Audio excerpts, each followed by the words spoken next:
Hi everybody, Rocky from Cat and Cork, and we're here with Rachel today, and we're going to talk a little bit about bottle and bond, what the true meaning of it was and why it came to be. So back in 1897, the Bottle and Bond Act was enabled and enacted, and Colonel E.H. Taylor was in the forefront getting it pushed. But what was happening, they were putting fillers in the whiskey and just modified in different ways. Yeah, like adulterated. Color and adulterated is a really good perspective on it. Yeah, just trying to make it something it wasn't, or keep up the appearances, right, type of thing. Tobacco to give it its color. I can't even imagine what that would have made it taste like. Well, what about gasoline? They used gasoline, and of course, in today's standards, they wouldn't be doing that at $3.15 a gallon. No, It'd be cheaper just to do real whiskey. Yes, just to leave it as it is. But yeah, so it's kind of like taking the parameters of bourbon and just putting another layer of authenticity on it. Exactly. So didn't make it any better, didn't change the taste, didn't say it was going to be good, but there's hoops that had to jump through to be able to have the word. Seal of approval. Exactly. Yeah.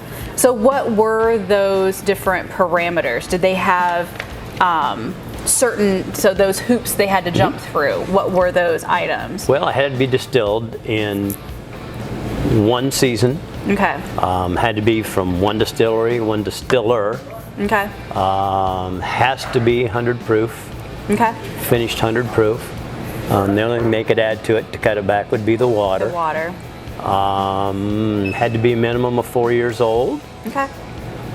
What else? What am I missing here? Had to have the address on the labels. That's what I was thinking. It had to have like the distiller number, so you'll see the DSP number on a lot of these bottled and bond ones, and you'll see them loud and proud with the 100 proof, the distiller name and everything. Right. So it's just sort of transparency in advertising, transparency in whiskey, if you want to put it that way. Right. That they're being upfront and forward with everything that they have they've put in this bottle and what they've put into it, between the spirit to the age statement to right. And it didn't have to be just whiskey. They had bottle and bond brandy. They had bottle and bond gin. There you go.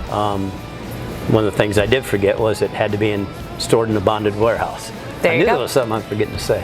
And they used to have a green, like the actual bonded warehouse seal type of thing. Yeah, okay. And they kind of got rid of that. They still have seals, and it still says bottle and bond. Yeah. Some of them still have the green. Old Fit still has that. That over the top. Handful of others, but they kind of got away from that, as I can see here. So yeah, you just got a little more assurances of a quality product, at least what they deemed to be important at the time. And is there, what I would say is, does it all land in one price category, or is it still cover the whole gamut? Oh, the whole gambit. I mean, you can get anywhere from, as far as retail prices, $15 to $300 and higher. Okay, yeah. So yeah, it's just a little more hoops. I'm sure that the government doesn't go in and check the mash bill and how you had that many barrels and how did you get so many bottles. Right. It's probably all done electrically now. One of the person, or didn't have the person with the keys to the warehouse type of thing. Right. Not quite to the degree that it probably was back in the 1800s, 1900s, but still harkening back to those roots of authenticity. Sure. Did it have to be Kentucky? Does it, or could it be from anywhere? I would assume it could be from anywhere. I don't really know. Well, Indiana. Sure. Yeah. Proof of where it was from. It just needed that distillery number and the location, the name, and everything. Okay. Right. So location didn't matter. It was more of, did you meet the parameters? Exactly. Okay. Well, let's try a couple here. What do we have? Well, what we have open anyway is we have a couple ryes. Rittenhouse rye's been around since dirt. No, it's been around quite a while. And Rossville, we have a barrel pick that we picked. Okay. We'll start with that. That works. It's kind of close to our heart. Just a little bit. Yeah. And I think the Rittenhouse is a tried and true one. It is. When it comes to that. It's great for cocktails. I think you'll find it to be the go-to for a lot of bartenders. Price point, just mixologists. everything. You can't beat it.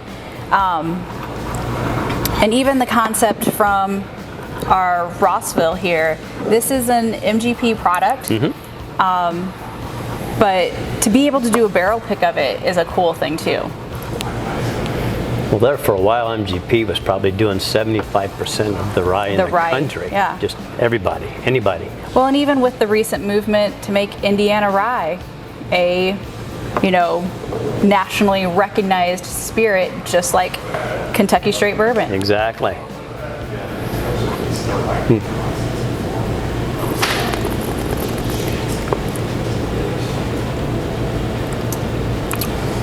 There has to be some proof in that 100 proof.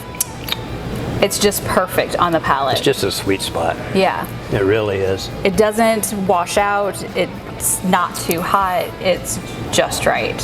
Is it the Goldilocks of proof? It is. There we go. There you go. The way you set it up. Not a thing wrong with that. So that could be a really fun exercise too. If you have a group that's doing a tasting, have everybody get a different bottled and bond bottle, bring it, do some comparisons.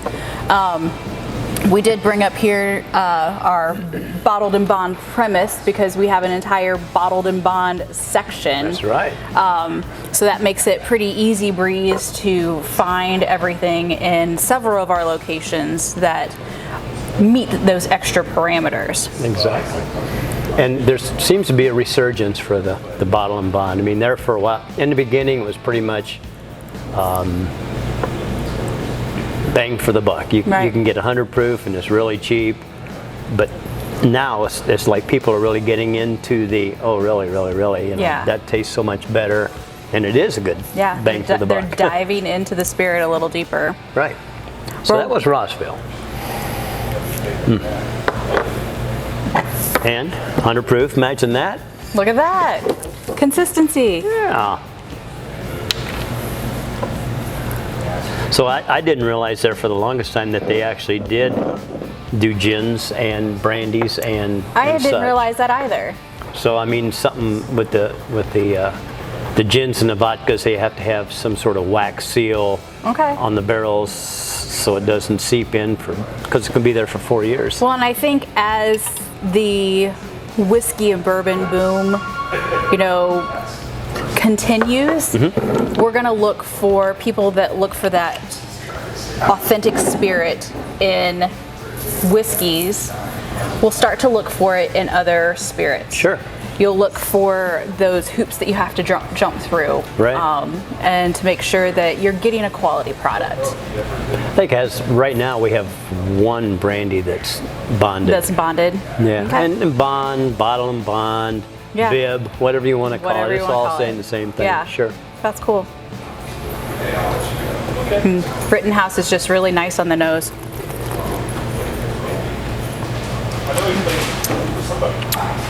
But you can see it has a little more spice to it, I think. It does. But I think that's what makes it hold up in a cocktail. Yep. So much better. Yeah, it's actually better in a cocktail, I think, than sipping. Yeah. Although you can. You can, yeah. There's no right or wrong in this world.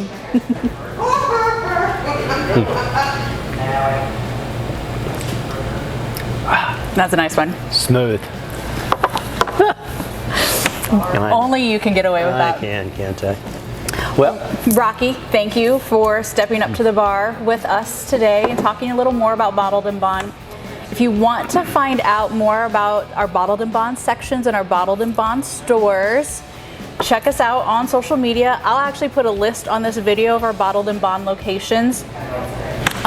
It's just fun to explore. So stay curious, keep exploring, and encourage others to as well branch out and expand their palates a little bit.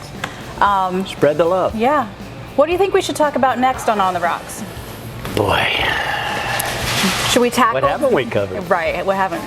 We talked about doing finished whiskeys. There might be some other options out there, so We'll do some research. yeah. Or if you have some suggestions out there, drop them in the comments section below. See what you want Rocky and I to tackle next. So There you go. we'll take care of that for you. That work? Perfect. All That's right. Cheers. Cheers. Keep on rocking.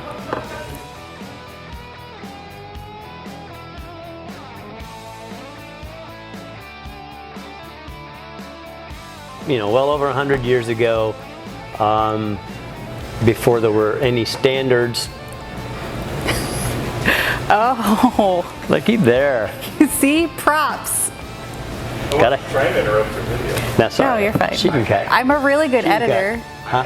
I had to hear this because in 1897, Rocky was on the front row. Who invited this guy?